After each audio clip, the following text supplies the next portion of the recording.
Okay, guys, we're going to start the meeting. We're short our secretary, but we have a volunteer secretary coming up. So. Yeah, please do. You're welcome But to. anyhow, we're glad everybody's here, but we'll do the pledge to the flag.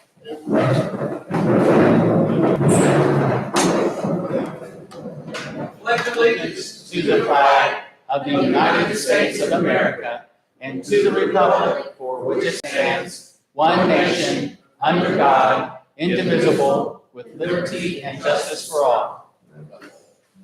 Eric's going to lead us. You guys please bow your heads. We'll say grace here. Dear gracious God, thank you for this time together in fellowship and learning. Please guide us and direct us as we learn more about our community and support each other. In Jesus' name we pray. Amen. Amen. Do a quick introduction for those that don't know. I'm like others. I actually am the president for temporarily. We would like in 6 months, we'd like to get volunteers to step forward and kind of rotate the jobs out. But we're the guys that instigated this and tried to get it going. We've been working on it since last April. It's been almost a year now, and it's quite a job. And we're enthusiastic about it, but we have quite a chore ahead of us. This is David Schubert. He is our vice president. And David can talk about himself a little bit there. Well, thank you, Bill. Stand. For those that don't know me, I'm Dave Schubert, there she is. And I'm the really been a historian for the Army for almost 38 years. So I've worked a lot with different museums, Civil War roundtables, Sons of Confederate Veterans. Okay. So, and I started off when I first came down here, I worked with rebuilding the museum down at Fort Leonard Wood. We just started when I got there, and we built the chemical museum because they moved from Alabama. I can't think of the name of the place, but I wasn't there. So they moved all of the museum from Alabama to Fort Leonard Wood, and then we started that museum there and built it up. So if you've never been to Fort Leonard Wood, it's got 3 museums, really 4, because there's a World War II museum where they brought in the Germans there, and those barracks are all there, along with Desert Storm and World War II. And then they have a German whole section, and it's full of German uniforms, but also they kept all the carvings from the Germans. So if you ever get a chance to go down there, it's a great museum. Debbie, you gotta get up and tell them who you are. I have to stand. Yeah, you have it's a requirement. Sorry, I'm late, everybody. My It's name's, her husband's fault, right? yes, it is. My name's Debbie Blades. I'm secretary. Okay. And, No one else wants to do thank you. And I guess I will read the minutes from last month. I wasn't here last month. I was in Georgia for the holidays. That's where I'm from originally. And Teresa kindly took the minutes for the meeting, so I will read what she has here. The meeting was January 3rd, 2023 at Mel's on Commercial Street. The meeting opened with a pledge. Bob Scobie opened with a prayer. People present was 16. Betsy Scobie talked about book publishing. Friends of the Library tube control of the books. Bob Scobie said electronic digital might be the way to go with books. Most valuable book, Rural Cemeteries. Frog printing is the cheapest to reprint books. Noah Smothers went over last meeting's minutes and the positions that needed to be filled. We need 9 directors to be rotated every 2 years. Right now, we need 3 to get started. Member dues cannot be taken at this time as we do not have our paperwork filed with the state. We are in the process of filing. For now, the 3 directors are Noah Smothers, president, David Chuber, vice president, Teresa Chuber, treasurer. Noah Smothers visited the Historical Museum in downtown Springfield, Missouri. It is 5 floors of pictures, some for sale. The museum charge is $16 per person. David talked about Clinton's museum. Discussion of needs for our new historical society going forward. location, money, volunteers, and activities. Noah Smothers spoke to the group about Lebanon history and a visit he made to the Indian burial mounds, Dalton Age, and the Osage Indians of Lebanon. These tribes inhabited the area some 10,000 years before Christ. Noah also talked about the outfitters coming in with us to help the downtown economy to grow. Discussion about buses to stop in Lebanon before they go on to Branson, and photo op of a large fiberglass Indian in a canoe. Outfitters would also be on the museum and gift shop. David Chuber talked about history degree, and Mr. Holmes brought up Gary Bowman, Hidden Valley Outfitters experiences in Osage Indians. Noah Smothers talked about moving the meetings to the VFW due to more space, and all on the first floor. He also talked about bringing the Boy Scouts in to help with events and food.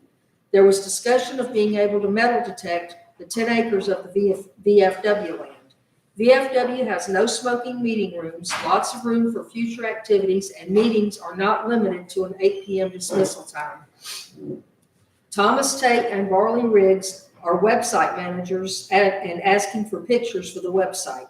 Committees, Dan Slayes, I hope I said that right, and Joan Hart for article writing, Attorney Randy for copyright law, programming, Jack Burgess, Brian Morrow, and Greg Darrow, fundraising, Jude's Coffee and Tina Brerhalter, and we need one more person. Photographer Eric Adams volunteered. Eric Adams also talked about having students helping from the high school Hive. Noah Smothers talked about ways to bring in tourism. David Chuber brought up the idea of bringing back the old trolley, which has been found to be at the Missouri State Fairgrounds in Sedalia, Missouri. The topic of museum feasibility was discussed, that it would be a good idea to visit some other museums in the nearby areas to talk to them about how they operate, hours of operation. Some museums are not open all months of the year. David Chuber said that he would be happy to take committee to Fort Leonard Wood Museum. Mr. Holmes asked about artifacts, Moneymaker, and Old Jail. Bob Scobie addressed this question, saying that artifacts are stored at the Lebanon Library. The last inventory was done before the items were moved to the library. Betsy Scobie talked about artifacts just being dropped off and left on the steps of the old jail when no one was there and no way of knowing where they came from. There was discussion on setting up paperwork for future artifacts to be donated, and that paperwork should read, not on loan. Betsy said that some things missing cause hard feelings. David Chuber talked about being good stewards of history, preserve, and protect for the future. Noah and David needed another person to work publicity. They want to involve the Genealogy Society, DAR, and Treasure Trackers, and need I guess it's supposed to be liaison, to work with these groups and keep abreast of and work as a united community. Noah Smothers mentioned the article in the Lebanon paper on Saturday about David Smothers and his painting. Noah addressed future fundraisers. Eric Adams talked about the high school jazz band playing at a fundraiser and that the VFW would be a great place to do future fundraisers. Future fundraisers discussed: dances, Victorian ball, World War II swing or jazz dance, basket making workshop, Teresa Chuber, black powder shoot. Bubba brought up Willard property. Greg talked about Brush Creek area. Medical show, David and Teresa Chuber. David talked about Kirk Pierce and what a wealth of historical information he has. Meeting was adjourned at 7 p.m. Thank you, David. Thank you, David. Thank you. Tell you where we stand at right now. We have a lawyer hired. Well, he's volunteered to help us. He wants to help us, so we're not paying him. But anyhow, he's working on getting our paperwork all in order and getting it all sent to the state of Missouri so we can start collecting fines, membership fees, and stuff like that. He called me Friday, said he would have it all done by Monday. And Monday came yesterday, and I had to go to Springfield yesterday, so I didn't get it picked up. But I was hoping to have the paperwork here tonight so we could review it, talk about it, make sure everybody's on board with it. And then all we got to do is sign it and send it to the state. So, but he had to go to St. Louis today, take his wife to a doctor appointment. So we'll get that done soon. Until that happens, we cannot accept donations, we can't accept money, we can't do anything like that. So we'll have to wait until we get approved by the state, and then we can start talking about what do we want to collect as far as membership fees. So that'd be one of our committees that will work with that as soon as that becomes possible. The other updates, we did a research and found out in the town of Lebanon, there is 17 boards, committees, and commissions. Many of these pertain to what we want to do. So that means we have to go out and visit with each one of them. There's no central time or place that you can meet everybody together. So we've been in town since 1 o'clock this morning. We just got done about 4:30. We showed up out here. So we had 2 meetings today. So we are working on that issue, and we hope sometime that we might be able to consolidate some of that to where we only got to meet with maybe just the presidents or the heads of the board or something like that. But it's very time consuming. It takes a lot of time. We're trying to consolidate, we'll talk about committees here in the meeting, and what we're trying to do is share the workload so we can get broke free to work more on things like that. But so we've got a list of committees that we're actually, David's working on and trying to get people on board to help us out. So David might be talking about the committees for. You want to do it? Go ahead, or you got something? Oh. You want to do that now, or you got something else? No, well, okay, I give you an update on our lawyer. We've been to the Chamber of Commerce. The Chamber of Commerce right now, people probably know, or a lot of people know, that their director is retired. Next Thursday, the 23rd, is his last day.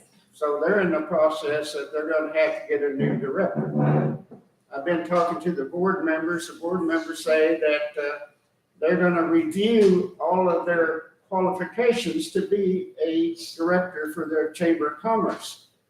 And until that happens and they have that done, they're not gonna be out searching for a new director. So that's gonna take, they've done had 1 meeting, they think it's gonna be, they think it's not gonna take a whole lot of time, but that's something they're gonna discuss and look at. What do they really want in the form of a director? I went and talked to the tourism director. She informed me that the state of Missouri right now has about $13 million in grant money that nobody's applied for. Our issue is, one, we don't know how to write a grant.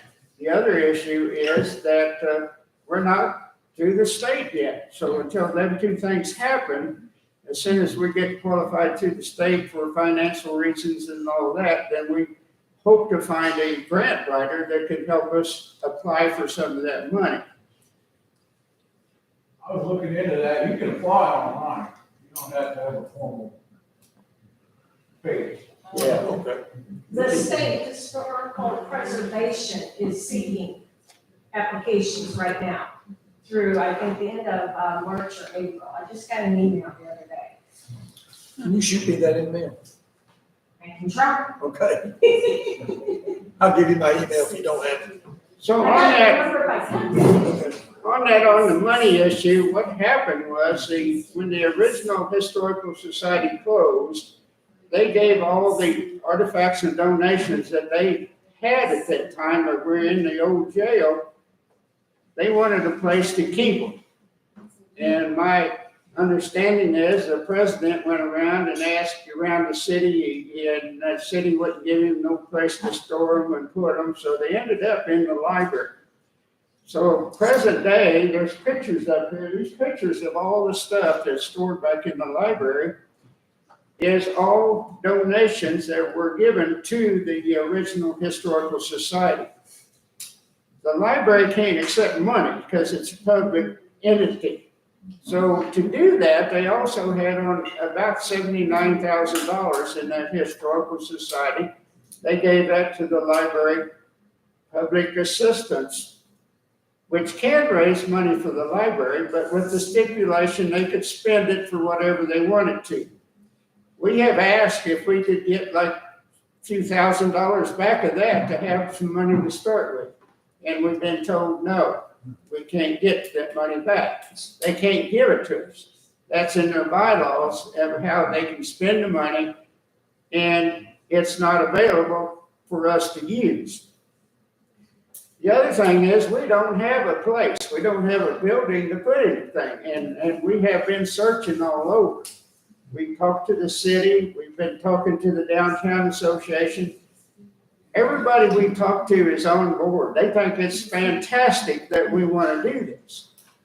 The problem is we got to figure out how do we pay for it? How do we, if we get a building, we're going to pay rent on, how do we pay the rent, the utilities, the insurance, and things like that. So that's kind of what we've been working on, is trying to figure out that part. We're looking for a rich uncle.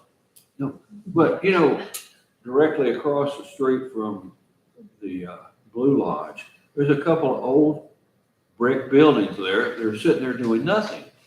Now, the kids go out and paint things on the side, but that would be perfect. What we're finding out is a lot of the empty buildings are really owned by people that use them for warehousing. They store stuff inside them. They're not available for use. We found that out today. It's downtown Commercial Street is where we would really like to be, because that's a historic part of our town. That's besides, you know, back in Old Town, but there's no place back there we could have a historical society. The city has talked to us about maybe the Chamber of Commerce building. They have a nice building right there beside the courthouse. They also suggested maybe the old city jail, the old fire station, and the old city hall, and that's the buildings right there behind First Street Bank on the corner. But the problem with that is there's absolutely no parking on that corner. It just wouldn't happen. The other thing, Where's it the corner of? yeah, That's right. It's a block from Commerce Street So Jefferson in It's second, in Second. Yes, down there by Second. The Shrine building is there, and they got enough for 300 or 400. I mean, our church fills that thing up every Sunday, and I'm pretty sure that the Shrine will let you park your people there. All they got to do is walk across the street. them old buildings haven't been taken care of. Yeah, That's the other issue. It'd take $100,000 to redo those two buildings, the old City Hall. So when we go back to, we have no money to start with, we have no money to repair a building. We need something that's in good shape that we don't have to spend money on to get started. We're hoping after we get started that we can do fundraising. We can go out and we got a bunch of things on the list there to do fundraising. Debbie read some of them there a while ago in the minutes. But until we can get to that point, then we're still at the same point. We don't have a dollar to start with.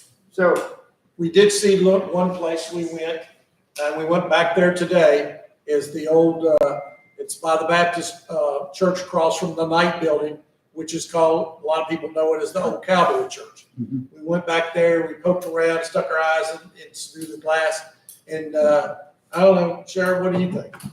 You saw it today. Would it make a good place for a welcome center, but a museum? What do you think? I think it's a good space, because you can work in a circle. Yeah. It may be a little smaller than we want, but I think it'd make a good place for a start to welcome people into town, and then have a visit, sort of like a visitor center there too. Information from not only the city, but the county, the outfitters. And there's enough space to put, we're really looking for something to put out front to draw you there. And as we've talked about before, I don't know if we did last time, we talked about putting a large Indian with a bear or something like that there. And that, we've looked at property today and said, wow, we could put this Indian right here and the bear could be on top of the building or whatever. But in any case, there's space to do that, to draw people in there. We also talked about, if you ever been to is it Cuba or St. James, where they have cut metal, pieces of Indians and buffaloes that cross it up the exit. That's a pretty good, and that was did you say that was a MoDOT project that did that? It's the Osage Trail. It's Osage Trail, but It's who Cuba. paid for it? I don't think the Osage paid for it. I don't recall. I think it was, I don't know, I know the Osage didn't pay for it, Yeah, I but it's think called the so. Osage Trail. Yeah, I want to say it was funded by a private organization, but I know that the Osage Indians didn't pay for it. okay. And if you ever go to Kansas City up there, Teresa, what exit's at? Where's that at? It's Well, also, off of 435, it's actually coming to Grandview Triangle. right, Going north on 435, they have like, I think they have all those, like, the same type of statues. statues that are cut out of pieces of metal. Yeah, I think it's Western Movement or something. Yeah, it's Western Movement. There's a wagon train there. There's a buffalo. There's a guy on horseback, and but it directs you to go to look at a certain area and look through there. So we're going to look into that. That's one of the things. Yes, ma'am. I don't know if you don't know, but Jeff Smith, the Capital Hatchery, his dream is to put a museum at the corner there That's neat. next to West Side Cafe. That's a good idea. I wonder if he's got, Last summer, he bought that empty building next to West Side from Fast Ed. oh, okay. I know what you're talking about. And he had that for tire storage. Now, right now, we've cleaned that out, and he's using it for warehouse Right. and storage. And he's also affiliated with a couple of different contractors, Mark Canday being the main one, who are storing some of their stuff in there. And that's, But he bought that building to put a museum in. and what's his name again? Jeff? Jeff Smith, Smith. that owns Capital Hatchery. Yeah. Clifton, Nancy died in August. Yeah. Right. Clifton is no longer physically able. Jeff is now running the hatchery with their son. Did you know that? No. No, I didn't know that. I would have mentioned this, but Tuesday nights are the very worst night of the whole week for him to even leave the hatchery. Yeah. He's there till 4:00 in the morning, because it's a hatchery. I had heard he bought two buildings, but I didn't know where they was and what he was doing with them, but that's good news. Yeah. Now, I didn't know that. Nancy and Clifton also own the building from the old Family Dollar. Their granddaughter, Nicole Smith, had the Edge salon in there for a while, and now I think there's a restaurant or something in there. But there used to be a furniture store. They own that. There would be 2 or 3 buildings up from the old Family Dollar. They also own that building. Is And it's called the Salon, right? Not anymore. There's nothing in there. There was a used furniture store in there. That, yeah, it's deep. Mark Clement and Nicole Clement had that building, but Nancy Clifton ultimately owned it. Okay. Ultimately, it's in Clifton's name, as far as I know now. Unless, since Nancy's died, unless they've sold something this winter. We will definitely talk to Jeff. Yeah, we need to talk to Jeff. But I mean, that's the whole reason he bought that building on the corner, is to put a museum in there. Wow. Well, there you go. Surprise, surprise. We have a ton, A whole level for chickens. we have a ton of pictures and stuff displayed in the store, from all up and down Commercial Street, because Clifford, who was Clifton's dad, he built a lot of the buildings on Commercial Street and sold them, especially on our end of the block down there, which we now, have bought back ultimately. But yeah, we've got a lot of pictures and history. We'll make some contact. Do not come the first 3 days of the week. Okay, Monday, Tuesdays, and Wednesdays are horrible. 2 more chickens. Speaking about that, what you just said, when the old historical society closed, there is stuff that belonged to them in our courthouse. There's stuff in the city hall. There's stuff that we don't even know where it's at. We've heard that the city had some in a warehouse. But we don't have all the paperwork and stuff was turned over to the library. The library historian right now, Ali Doris, has control over all the paperwork. We don't even know how much inventory of that stuff was inventoried. We don't know where it came from. I've got a meeting with her on Friday. I can ask her if she's had any time. Who's that? Allie. I've got a meeting with her on Friday. So she's back to work, right? This week, Okay, that's what I thought she Yeah, we had said said this week. yes. She's a busy lady. There's also stuff in behind the displays in the Route 66 museum. There were false walls sitting in there. There's walkways that go back behind them. There's stuff stored back in there. It's sitting on top of bookcases. It's in hallways.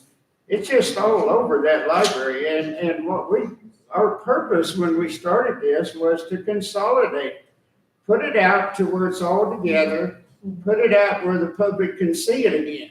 And so we have been working on it. It's just taken time to get to it, even to this point. It just ain't gonna happen overnight. We understand that. And if you go behind the jail, go behind the old courthouse, there's the old jails, not the brick and mortar. Well, there's some brick, not brick, but there's some foundation blocks back there. But the old cages that are back there, the old doors are back there, and they've been sitting there since they tore that down. And to us, those are artifacts are part of the history of the county, and they need to be preserved, at least sheltered until we can decide where to put them. And I don't know where, I'd love to have a jail out by my farm that I keep my chickens in, but they do need to be preserved somewhere. So that's something that we're thinking about. And if you guys know people about things, you can pass on some of the information, things that we want to do. Because of this stuff that is in there and the way it's stored, it's in a dry area. That's basically all we can say. It's not being preserved. It's not under the correct lights. There's things in there that the lighting needs to be changed. It needs to be, there's a real rare flag hanging back here in the Missouri room in a picture frame. Yep, I sent you guys some pictures. I'm not sure you got them. I didn't know. You couldn't? Okay, I'll send it differently. Yeah, send it another way. But it's actually getting to the point where it's falling apart, and that's because it's hanging on the wall. It's something that needs to be laid flat on a table and put in acrylic or something. But it's getting in really bad shape, but it's a really rare flag too. It's identified to a Civil War soldier from Lebanon that his company gave to him as an honor when he retired and left the Army. They gave that. And so somehow that came back, and we have his photograph, and there's a newspaper clipping from Lebanon saying that the flag was given to him on this date for the outstanding work during the American Civil War. You can go to committees, or do you want to talk about this? Yeah, committees would be fine. Okay. I'm going to just go over some of the committee stuff, and if you're in that committee, if you've got some information since the last time we met, that would be great. The first thing I've got is Dan. I have him down as a writer and reporter for newsletter and anything written. We're supposed to go with him. But Dan, we also had Joan Hart. She volunteered. Has she got contact with you at all? No. Okay. She's having health issues. Why don't you talk to us a little bit about the newsletter and what you would like to see, and how did people get in touch with you? Of course, you're on here, we can do that. But what would you like to see for the newsletter and articles? Well, the old newsletter I worked on at Gasconade, we were always projecting ahead, and we had articles on when big meetings were with speakers and different events kind of coming up. We always had a note in there when your dues were due and things like that. But often we get different information on different areas or pieces of communities and so forth, and we set up to and write some stories and some articles about the community. So I can start that, but that's kind of maybe we've got to get some things down the road past. I don't know if we want it to be a newsletter on email. We put out one that was written, so you know, you can do it some different ways, but then if you got a written one, then you've got to have postage to get it out. Right. So Or bring it to the meetings. well, that's a possibility too, sure. I think we can change that over. You know, we can start with written out and made it in a hard copy that we can pass at the next meeting, and we can then pass them out along into the business districts. Later on, we may want to switch it and put it on the web. That would be great too. So if you have something that you've written about historically, you know about that happened from the county, if you will pass that on, please do that with Dan. If you don't have his email, come see me up here. I'll give you your email or his phone number. You guys can correspond back, and that way we can pass that history over and put it in the newsletter. Dan, you got anything else? Well, no, I think that'll do it. Okay. So don't feel shy. If you write about your grandmother, that's okay. No, she's dead. Nobody knows her. She won't be mad. She won't be mad. That's right. So if you've got a good article about the county, please pass that on to Dan, and Dan will start putting those in the newsletter.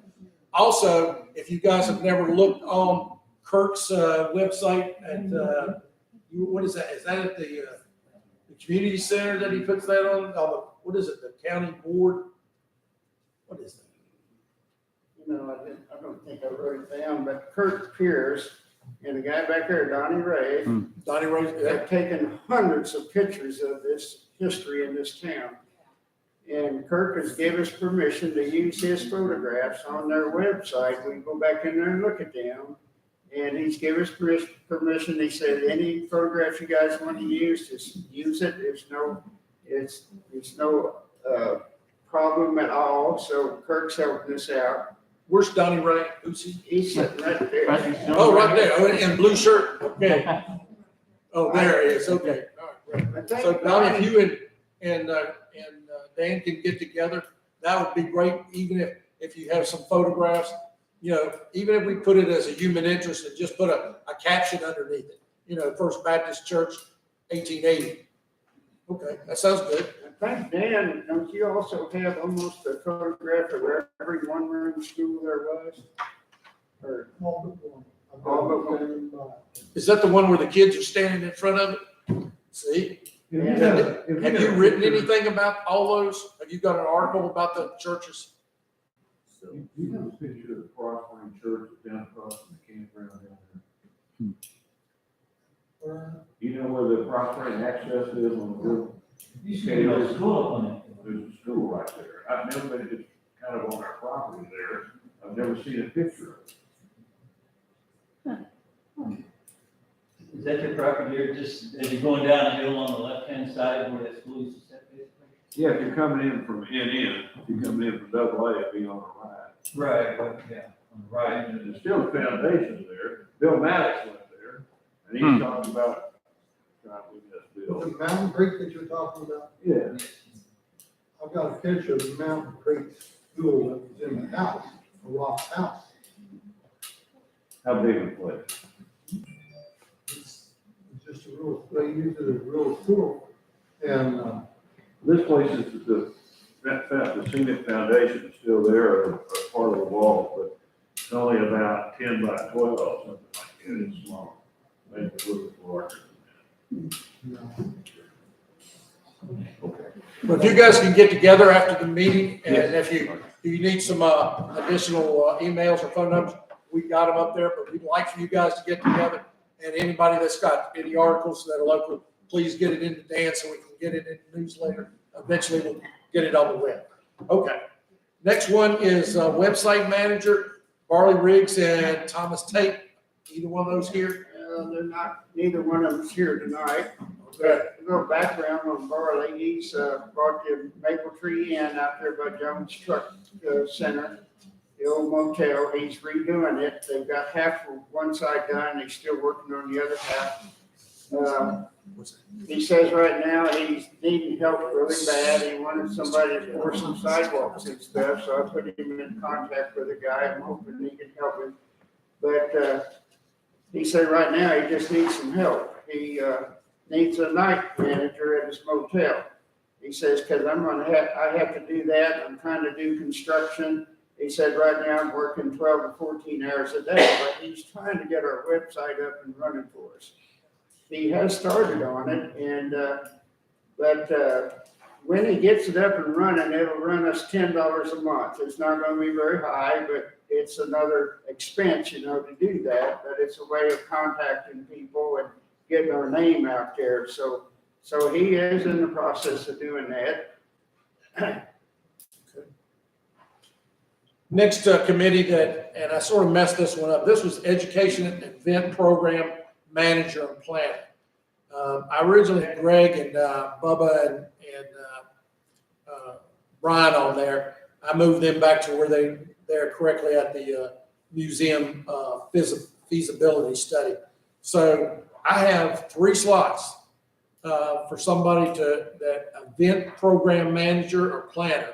That's what we want to do. It can be fundraisers. It can be something fun like we have already, like the programs, black powder shoot, spinning and weaving, candles, baking, blacksmith for knives, canning and preserving. Any of those things that we want to do that's for ourselves, sort of like somebody to come in to speak or demonstrate. So if there's anybody interested in running that and organizing and getting, and I've already got a lot of names down here. If you would like to be involved in the education and event program manager and planner for education of our group, you just come see me and I'll put you down in there. Bubba, Greg, you guys got moved down to the committee on the study of the feasibility of the museum and funding. And we have a status. Did you guys tell us what's going on with that? We're a little early on it, to be honest with you, because the museum in Clinton, it will not open until April. Okay. April 1st. And then I talked to the lady who worked down at the Land Creek Museum. I don't know if she still works there. Right. But she did work there as the treasurer. But she's the same way. They basically take a hiatus from January to April, January, February, March, and then to do the things for upkeep of the museums and that kind of stuff. So still kind of early to find out. I mean, the stagecoach is open, but I didn't make it by. Okay. And that's Jan Primus. And No, actually, it was Sandy Nelson. Oh, okay. She worked there, I think, treasurer several years ago. And pretty informative, actually. But they basically, they had, that building was open to them, and it was donated to them. Right.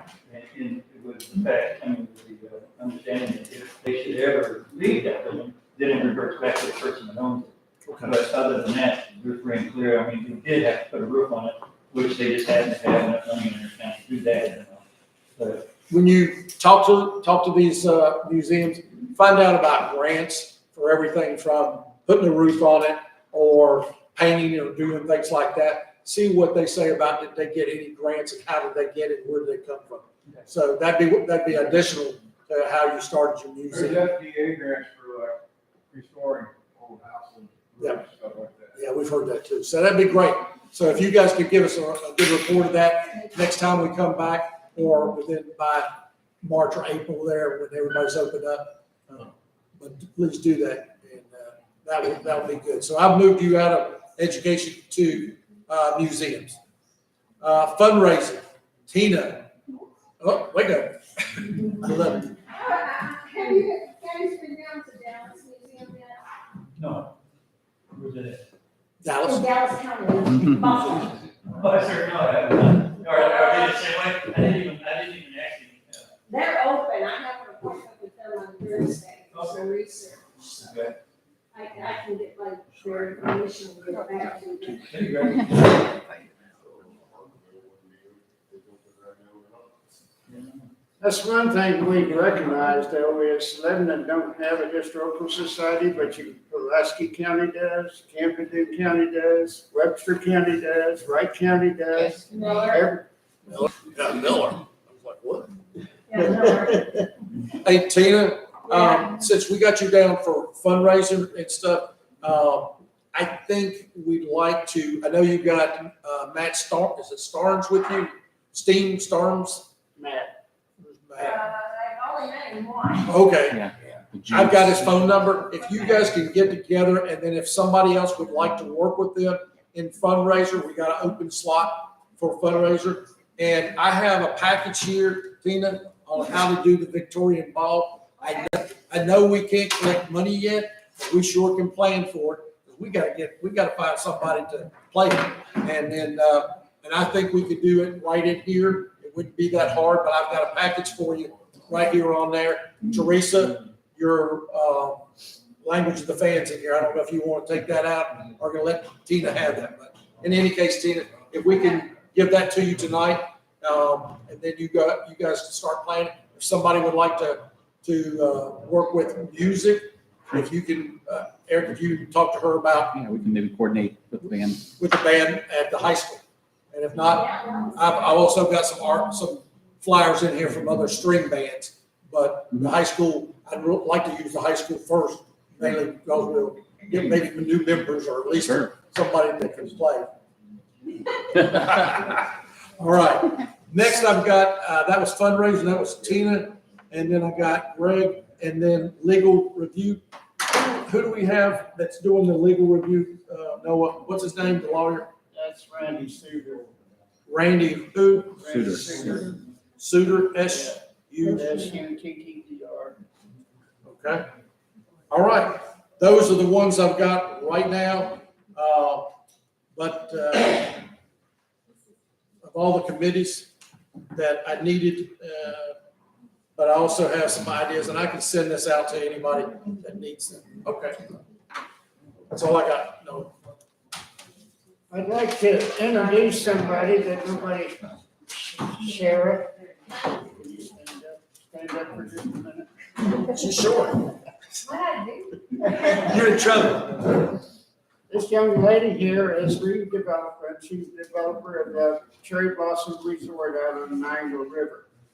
It's probably, a 5-year project, 6, maybe longer, but Maybe longer. yeah. But anyhow, she has developed a lot of, she's over $500 million worth of property around the country. By the time, let's see, what was you, 37 maybe? No, I'm older. But her name is Sherry Smith, and she has agreed to be our developer. She's going to help us with these issues, and it's going to be a big help to us, because a lot of this stuff I don't understand. I've never done anything like this, so she stepped forward and is going to come on board with us to help us in the things that we're doing. So we do appreciate that. We really do. If there's anybody new, I'm gonna pass this around. Please put your name, phone number, email, so we can pass the information to you as things develop. So I think I see 1 or 2 people. So if I'll pass that around, if you haven't got your name on there, if you would like to have the newsletter when Dan gets it done. Okay. We do have a speaker tonight. His name is Don Brand. He's sitting right there behind the hood. Don has quite a story to tell about his property out here towards the Niagara River. I went out there and visited with him. He gave me a 4-hour tour. In 30 minutes. And I tell you what, he's got a dog that likes to try not run his ATV, so they've got a racetrack. So it was quite experiencing, and we're gonna have Don talk to us tonight about what goes on and what went on. Because these native people were here thousands of years, and Lebanon will only be here 175 years, I think, next year. Wow. So it's a little temporary, It just wait, if I were to point this at you, you wouldn't get For sidetracked. those that Don was a helicopter pilot in Nam, and he taught helicopter lessons. He's been in the Gulf of Mexico, flying around the oil rigs, so he's quite interesting to listen to. Where would you like me to stay at? Any place you feel like. Where did you plan? We was gonna slide these tables apart and maybe stand right here. Does that work? Come on up. I need my notes because it covers a lot of territory. All right. We need to move this table down a little bit. I can help you guys.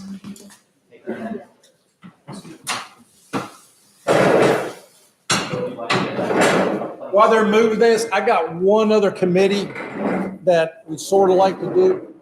Oh, yeah. It's on my belly.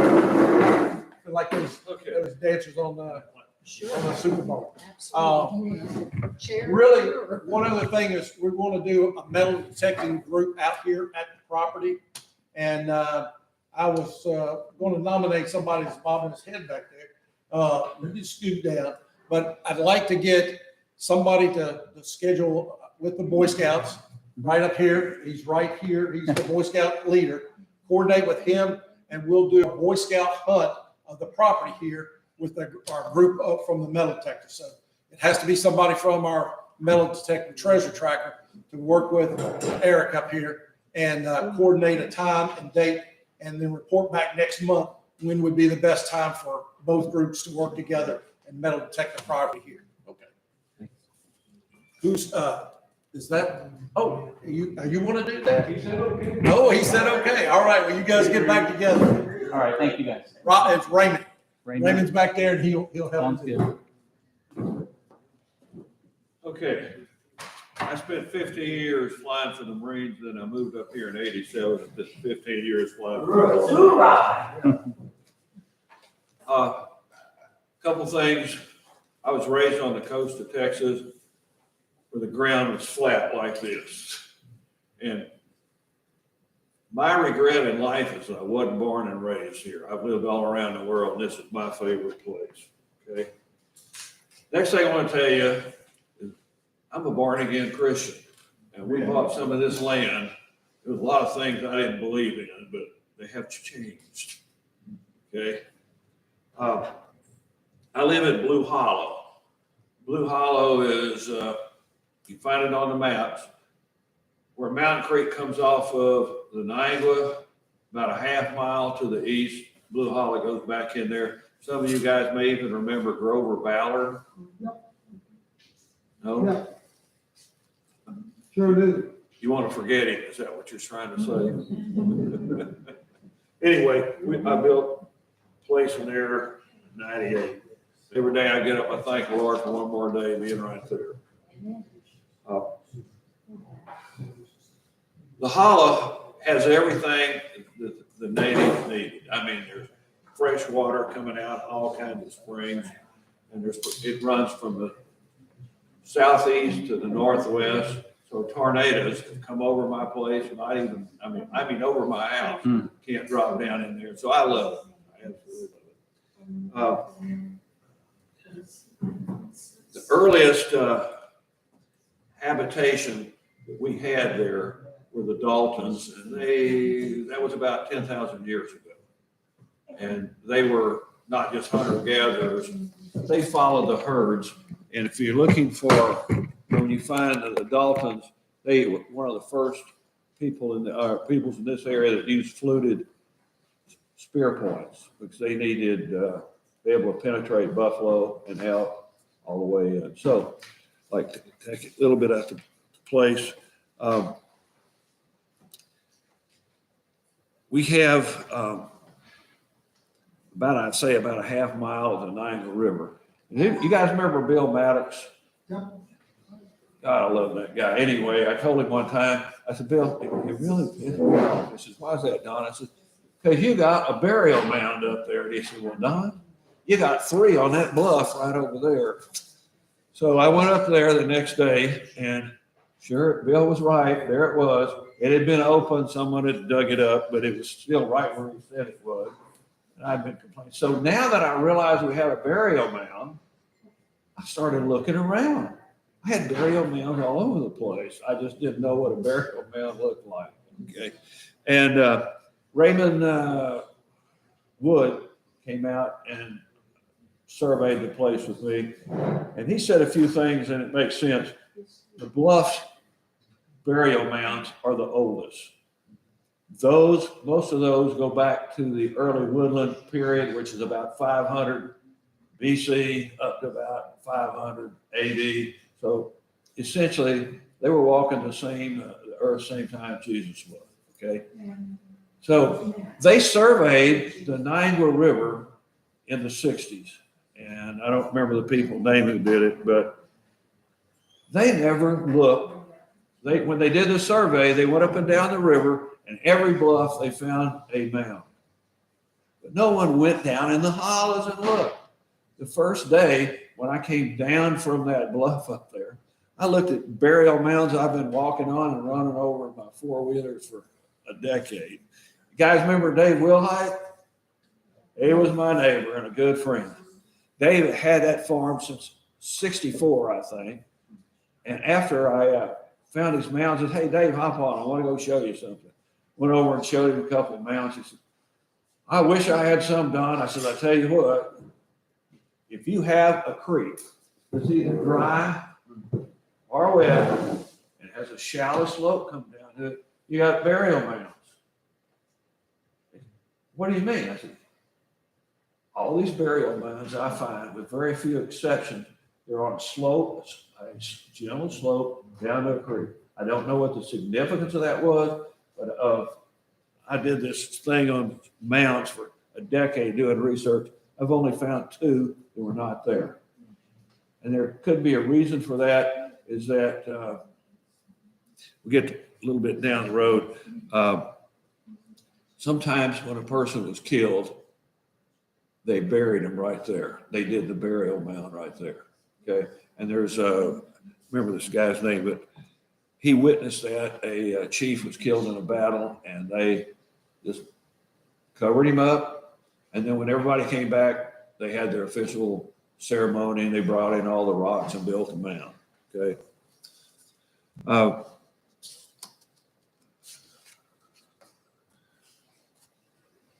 We're going to be able to show those mounds so they know what I'm looking at. You will probably, how many of you guys live out in the country?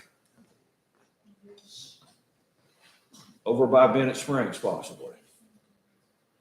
If you have several hundred acres, you got a bunch of mounds. Sorry. Is that what we're doing here? Or you guys get a track test or not?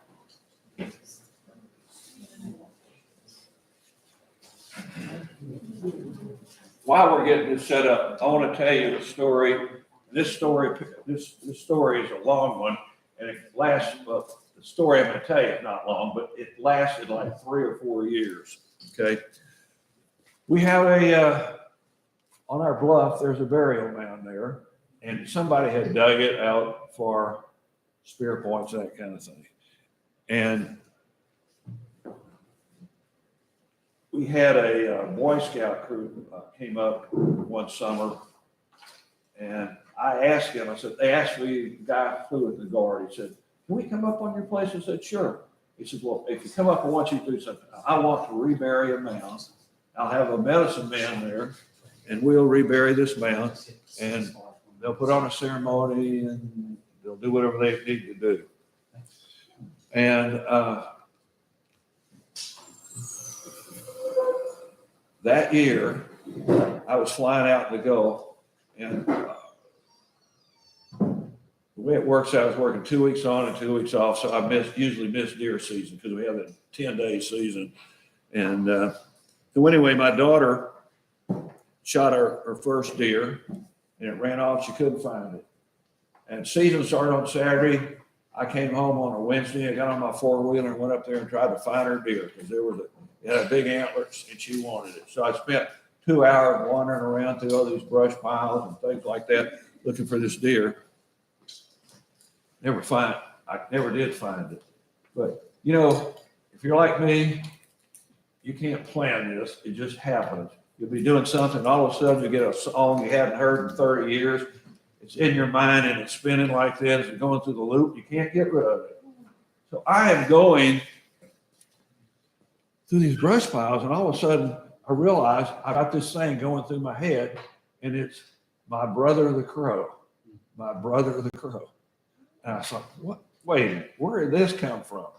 So I went up, eventually got up to this bluff, stopped by my dad's grave there, and then I went over to this burial mound. And when those Boy Scouts came up, they put on this beautiful, we had two medicine men, Tony Flores Jr. and Tony Flores Sr. And they're from the Luiseño tribes out around San Diego. And people would know it. These kids, Tony Sr. was one of the men of the gaming commission for the state of California. You know, he was really a great guy. And so they came out, and they, I brought a bunch of that coffee grind dirt from the bottom there along the river, and the Boy Scouts put in the rocks, and we got the thing as good as we could for the time. And so Tony lined the Boy Scouts up and said, "Oh, here's what you're going to do. You are going to walk past the grave, and Tony Jr. is going to give you a pinch of Indian tobacco, and you're going to drop it on the grave, and you're going to say a prayer." Before he did that, he pulled out this thing that looks like a cigar, and it's got mountain sage, and he lights it. And he and Tony Jr. were singing this song in the Indian language, which I didn't understand. I could not believe it was beautiful. Those guys could sing. So when he finished that, they lined up about 30 Boy Scouts, and they went down the line and did this thing, you know. And when they were gone, my wife and two of my granddaughters were there. They went through that, and I was the last one. So I went through there, and I dropped it, whatever Indian tobacco was. And I said two prayers. One, I want him to hear the word of the Lord. Like Peter 2, 2 Peter 2:18 or 1 Peter 2:18, you know, when he goes down to hell and he preaches to the people. I wanted this guy to hear the word. Because one of these days I want to walk the hills with him. And so as I turned to walk away, I said, you know, Lord, I want to know who's buried there. That was in July. So forward to November, and it's now deer season. I'm looking for Lori's deer. I walked up to the bluff up there, and I walked down there. Right in front of this burial mound is a couple of big rocks like this, where I guess they pushed them down there to sit on when they come to visit this guy. So I'm standing there with there's a black jack oak right here, and I'm standing on this rock like that, and I'm looking down this grave, and I heard this big baritone booming voice say, "Tanash Kakan." I was shocked. I've never had anything like this happen to me before. And I did. The only thing I could do is say, "What?" And he repeated it. Tanash Kakan. Well, I was a quarter of a mile from my four-wheeler, but I started that way right then. And I'd only gone about 30 yards, and here comes these three crows over the top of me. And they go, "Ah, ah, ah." And I remember studying the Plains Indians. If an animal make a sound, that's its name. So the sound the crow was making was Kakan. Kakan. So Tanash, T is little or junior in French, Indian. And I'm not sure what Nosh is, probably brother, but it has to be my brother the crow. So one thing that happened, and I didn't tell you this because I forgot it, we used to have the drums. We used to hear Indian drums up there all the time. I'd meet somebody and they'd say, "You live down there?" I said, "Yeah." "Do you hear the drums?" "Yeah, we hear the drums." Prior to this, my wife's out deer hunting, and she stops because she got this eerie feeling. So she turned around, and here's this Indian standing in the back of her. He's in buckskin, head to toe, no weapons. I assume it's a medicine pouch. He's got a long strap across him. Asked Tommy McCormick, he's seen this. I have never seen this guy. So the problem I had is the drug stopped. I can't tell you what. My wife blamed me. And forgive me my language, but she bitched at me about this for over a year. I want my Indian back. No, I want my Indian. So after church one day, I loaded her up and we drove up to Old 66 down near the Osage where, not the Osage, the river there. The what? The Osage Fork or the Gasconade? It was the main Gasconade underneath the bridge. So Tony's had a place there. So anyway, we walked in there after church and they said, "Hey, Don, come on in." And Tony Jr. says, "Dad just went to town. He'll be back here in a few minutes." So we're sitting there talking, and here comes Tony Sr. coming in. And he looks at me and says, "Hey, Don, how you doing?" And I said, "Have you met my wife?" He said, "Yes, I have, because you got to fix us some coffee or something once." So Sonia says to him, says, "Mr. Flores, I want my Indian back." Tony Jr. started laughing and he said, "Don, you remember that song we sang?" I said, "Yes, I did. We put that spirit to sleep." I said, "Can you wake him up?" He said, "Well, try. If he wants." I said, "Well, I don't want him coming back if you don't want to be here, because it always bothered me. We have thousands and thousands of his brothers buried there. And we have just between my place and the first part of Dave Willight's place, I counted over 300 mounds. Most of these mounds average 15 to 16 people per mound. We'll talk about that in a minute. So I didn't want him coming back if he would, because it bothered me. He's out here all by himself. His family and everybody cares about him someplace else. We're going to do a song after a while and a video. You see that I wrote the song. So anyway, he said, "I'll come out and I'll do it.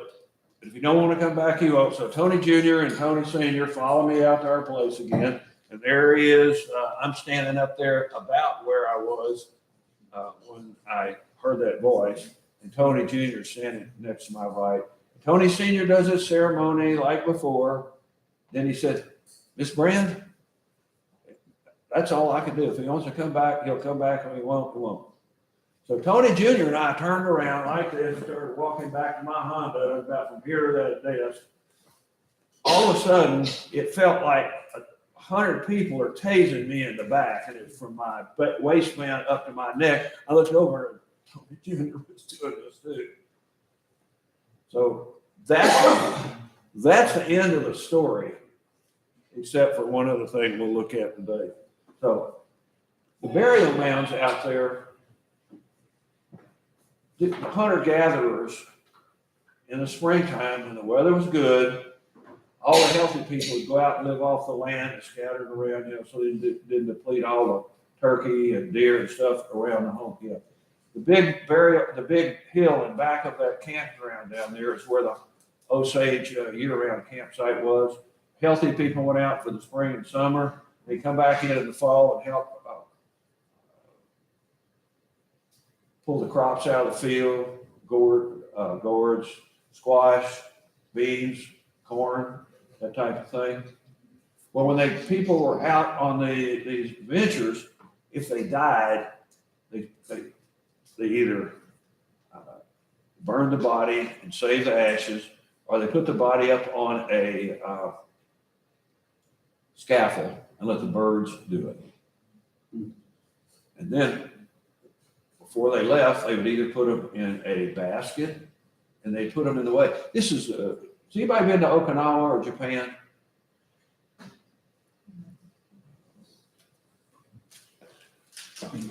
What is that celebration they have every year? They do the exact same thing as the Indians did. And it was called,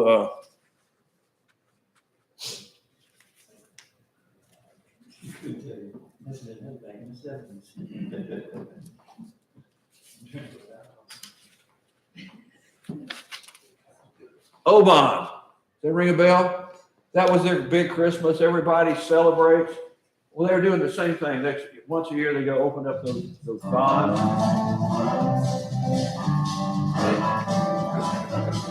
Down to the hollow from some western plain, a medicine man of no local fame.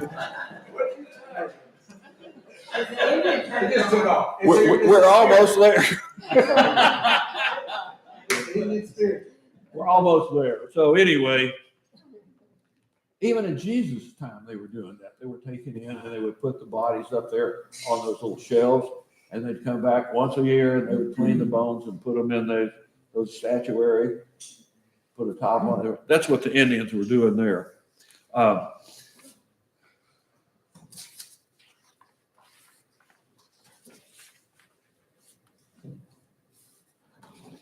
We have a place right in back of our house that we call the Valley of the Kings. And the reason we say that is because I'm going to show you a couple of burial mounds. Most of those burial mounds that you have and I have are going to be about maybe from here to that table, 12, 15 foot apart. And when they built them, they would, and I found one next to creek that got washed, the top got washed out on Will Hive's place one day. And they had made a little crib with flat stones like this, and they had put the bones in there. And what it looked to me is they covered the top with limbs and then put gravel on top of that. And that's how they did the burial mounds. So they did this once a year. I'll show you some pictures of this big mound. I have one big mound. This, what I call the Valley of Kings. There was like 3 or 4 big mounds, and there's someone had gone in with a dozer and took the top off of one decades ago. But several of the big ones there, and they are gigantic. And I always thought it was either a big battle, which a lot of people died. Didn't happen that way on the Osage normally. Usually they were the ones who were doing the killing. Or it was some really important person and they had some big ceremony. Well, I was doing some research on this about 2 or 3 weeks ago, and I discovered something I didn't know. Okay, in Europe, the bubonic plague or the Black Plague hit about late 1340s, lasted about 5 or 6 years, and then went away. A third of Europe died. A third of the population died. But what I did not know is now everybody thinks, there weren't a whole lot of people over here before Columbus. Well, that's not true. We had a lot of people from Scotland. We had people from Ireland. We had Vikings coming in. Somebody brought in the Black Plague, the bubonic plague here. 70% of the entire population of North America, Central America, died from that plague. 70%. And unfortunately, that's probably what that was.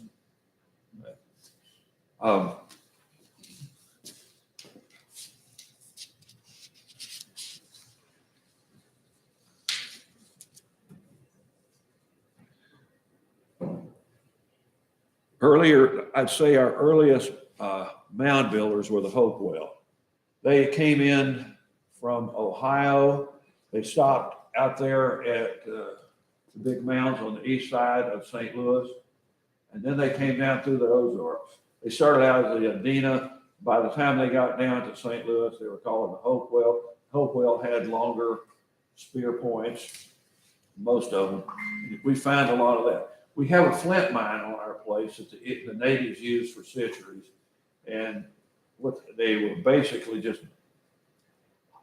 it's on if you're at the Prospering Access and you look up the river about 200 yards, there's a real steep place like that, a rock the size of an engine for a train. And back of that, they have been digging in through this rock, through this limestone or dolomite, following this vein in there. And this stuff is, you get it out and it is so sharp, you would not believe. I have read that it's as sharp as a razor. This stuff is. So then right above that is a place where they did their napping and did their fires. So you come up, we have a fire, comes to our area again, you come out with a rake, you pick up all the pieces you want. Most of them are small, where they start out with their, rocks about this long and wound up with one about this big. they lose 90% of it. Okay, so we have a flint mine there, and I find implements on our place quite often that came from that, because you hold the color of the flint side by side, you can see it. Okay. I'm trying to think, you guys probably know more about the bluffs than I do, but I mean the mountains than I do. I have spent a long time researching it.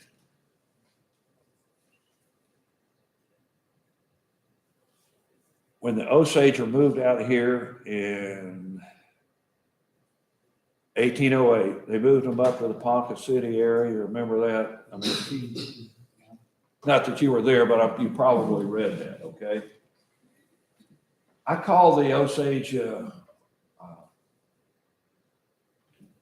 district manager there, or whatever you call the thing, about 5 or 6 years ago. And I told him about all these mounds I found. And I know that you guys had a year-round campsite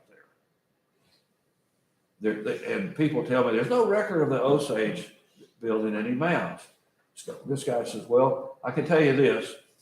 When our tribes was moved here in 1808, at least two generations still buried their family in mounds. After 2 or 3 generations, it kind of dissipated and they started using the normal burial traditions that we use. And so probably many of those, if not most of them, are Osage. Now they moved the Osage out and moved in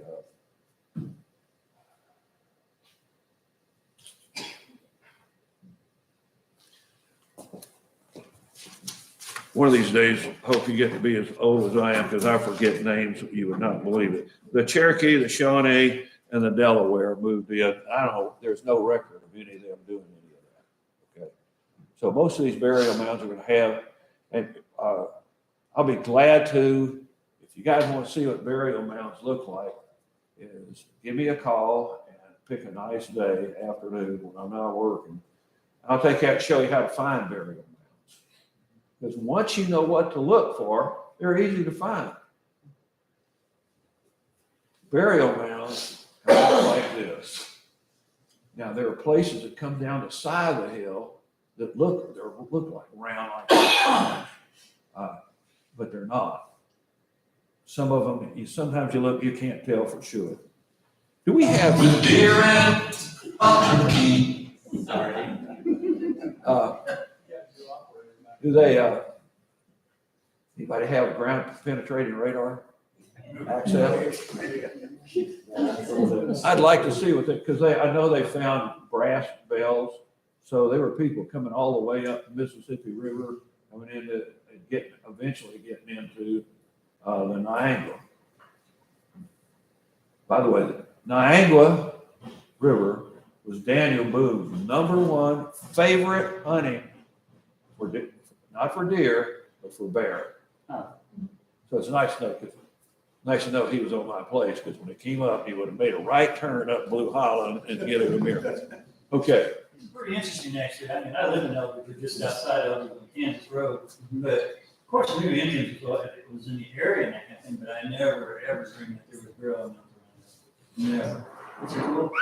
You never dreamed what? That there were burial mounds around. Look, I go over to people's houses. They got a friend of mine over on Industry Drive. When I talked to him one day, I looked down, they have a nice little spring, little creek there. There's a burial mound right there. You got a gym slope? Can we show some pictures here? We can do music and dance, that's about it.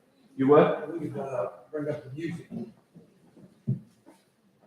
What's up after this? Is this, you want to hear this music first, or you want to go to our picture? Well, can you project that up for them? Well, that's right there. It's right there. It's on that TV. Behind you. It's on this TV right behind You you. see it right there. To your left. Oh, you're seeing that.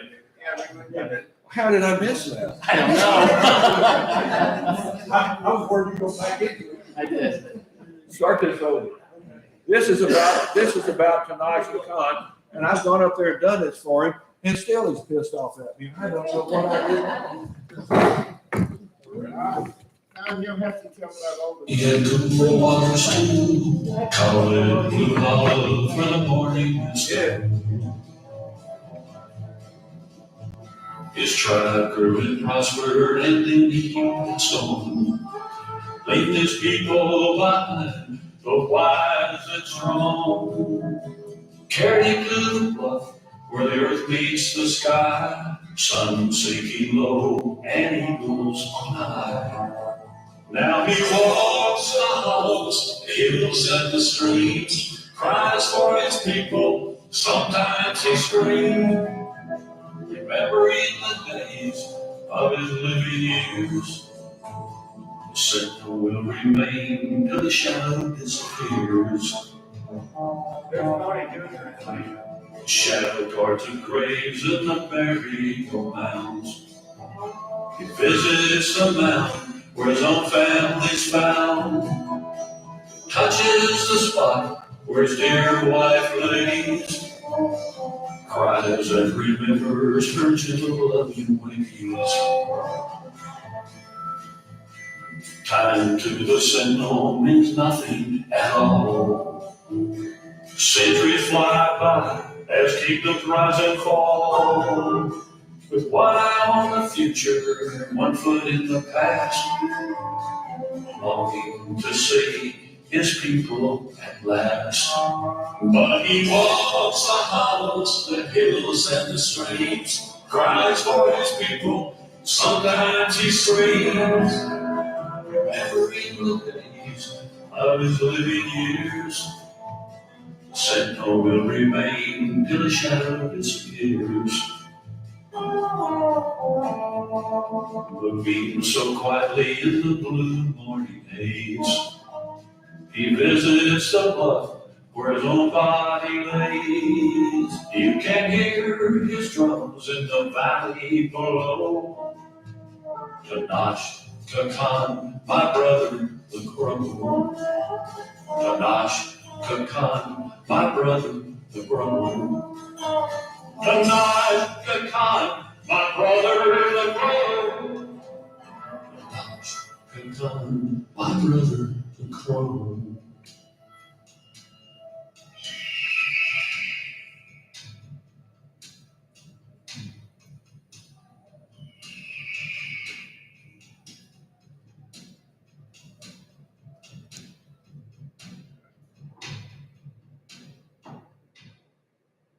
The Kid Goes Up Blues, only blues song I ever wrote. Pretty good. Okay, this one. What happens when the prostate enlarges? Sorry. Is a urine. Oh, leave that on there. If you want to know what I was doing in the Gulf, if you'll push that back just a hair, it was going to start. You can mute it, you don't have to listen to it. You want me to help you out there? I believe he's helping now. Okay, sorry.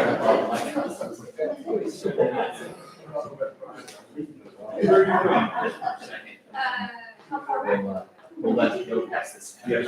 Here. Yes, Now, How do you live? there we go.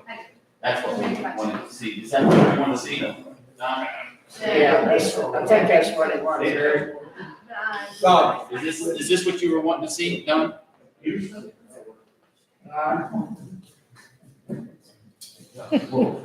Sorry. Yeah. It was my shop. Sorry. That he taught a lot. Yeah, he taught a lot. Is this the picture you wanted to see? Yeah, this is the kind of bird I flew out in the Gulf. Well, just like. you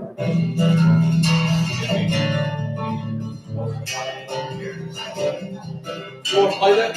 You can, yeah.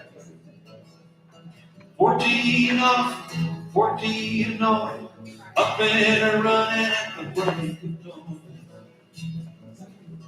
Daddy, why are you gone so long? Just got home and you're home. There's a state record. Red snapper, but you can't count it because I caught it from the platform. Part-time friend, part-time lover with a wife and kid. Part-time flying, ain't that bad? It's them jobs I never. It goes back to the Civil War days. Break of the day, up in the sky, half your life goes rolling by.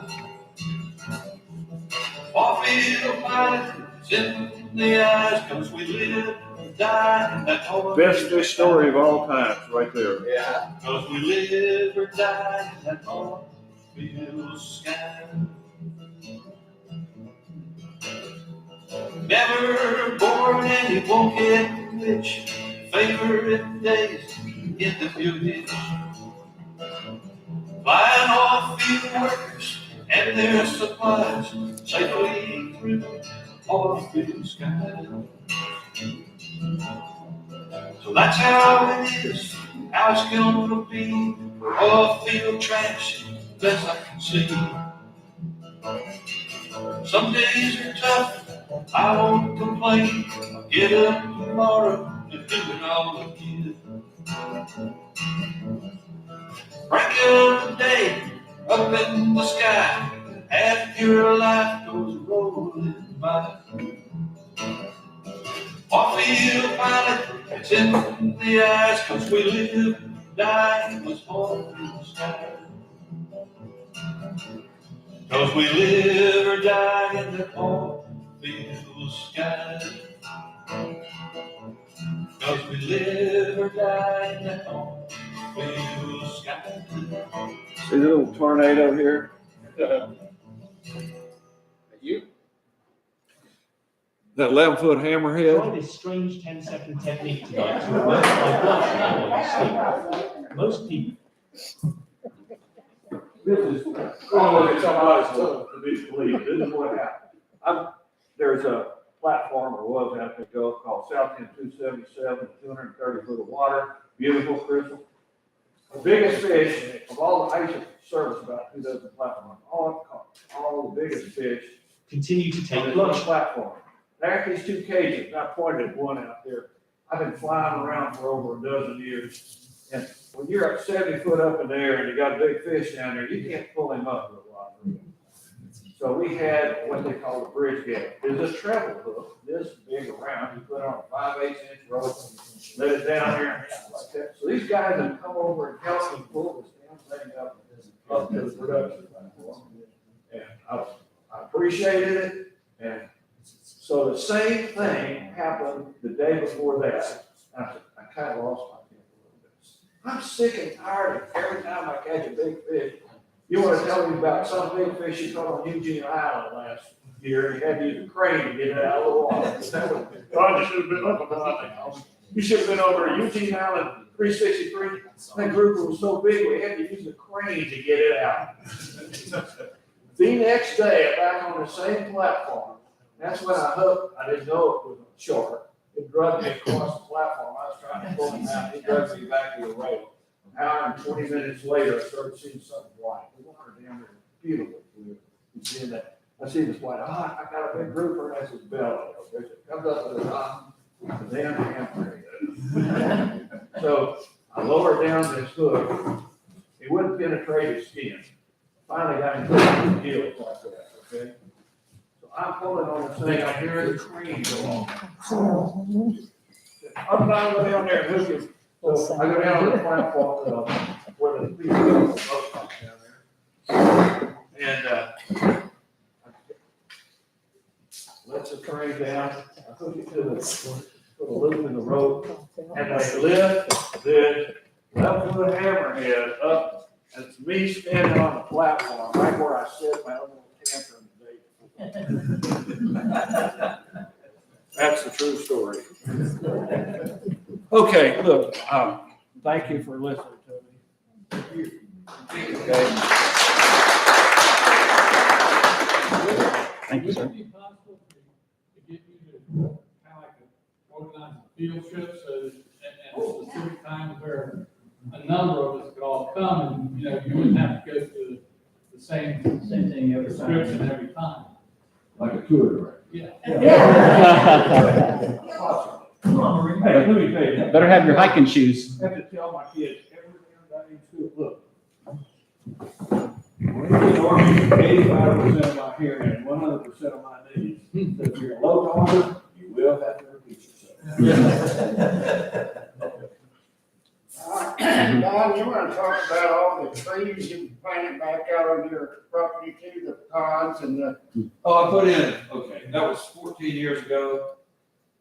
I put in 1,500 paper shell pecans. I love paper shell pecans. And I put in 12,600 black walnuts. Now, the pecans started it, but the walnuts are just now starting to bear down there toward the access where they got that deeper soil. Also put in 1,500 persimmon trees, which has not worked out well. About 1,500, about 3 of them have persimmons.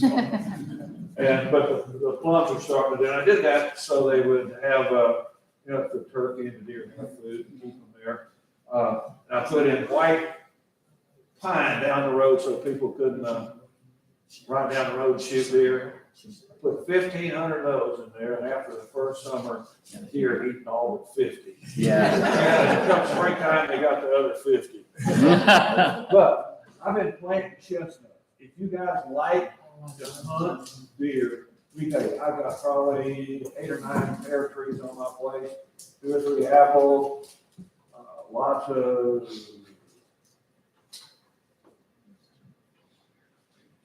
I got peach, apple. Not sure what else. We got 75 in that one orchard. I had 5 bearing chestnut trees last year. And come springtime, I'm out to cut grass out there and I look sticking out of the ground and it's a chestnut. Well, I got off the one looking, it is a chestnut. So I had to start watching where I was going. That weekend, I found over 40 chestnut trees and deer had planted for me. So I started marking these things. And by the time it was done, I had 21 new chestnuts. And it's my understanding that chestnuts used to be real common here, but they all died out many years ago. What happened was they believed in the early teens that people were bringing in Chinese chestnuts. I've been planting a lot of Chinese chestnuts myself to get them to cross because they can make it that way. The Chinese chestnuts are like this, and I have 3 of the Ozark chickpeas. Those are the original. I think they're the Allegheny chestnuts, what they are. I have 3 of those, and I have 1 American chestnut, and they're all doing quite well. I read that too, that used to be, the American chestnut used to be all over, and they between disease and just the fact that they were just logged, that they disappeared. Well, they've been doing logs. You gotta understand, east of the Mississippi, the chestnuts are 60 or 70% of all the trees. You'd think it'd be oak, but they weren't. They were chestnut. Yeah, they used those for what we thought were oak flooring for those that were actually chestnut. But there were actually, from what I read anyway, and I read this from the historical, from Pulaski County, in a paper from Pulaski County, how the oaks are really not the majority of the trees before 1900. It was the pines and the chestnuts and had a whole list of stuff that we don't even have anymore. My granddad, when 1881, he told me they used to get tremendous amount of pines in certain areas.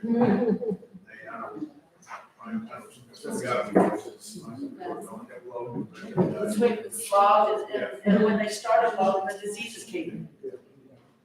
I have no way to know. I read the light maybe on the Chinese. If they don't know that, forget it's not any better than you. Yeah. Anybody have or know where you get hot trees? You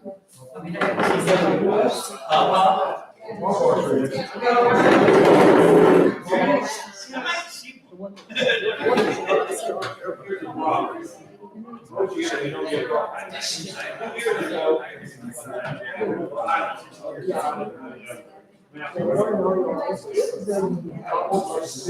Years ago, but as you go back and mark the tree,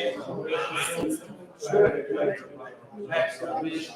So back and come down here.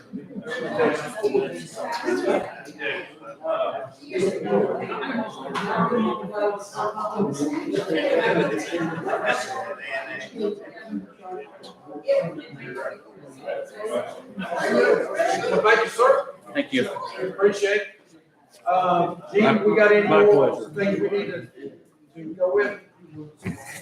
I have some books in here that I haven't printed off, if anybody wants to buy one, we'll check them out. Look at them. The other thing is, our next meeting is March 14th, and we're gonna have a speaker talk about Harold Bell Wright. He's coming to talk about that, so most of the people here know that Harold Bell Wright is an author that lived here in Lebanon at one time, so he's gonna come and speak to us. We're cutting this meeting a little bit short because it is Valentine's Day, and I know some of you men have to take them women out to dinner or supper. But if you want to hang around and talk, that's fine. All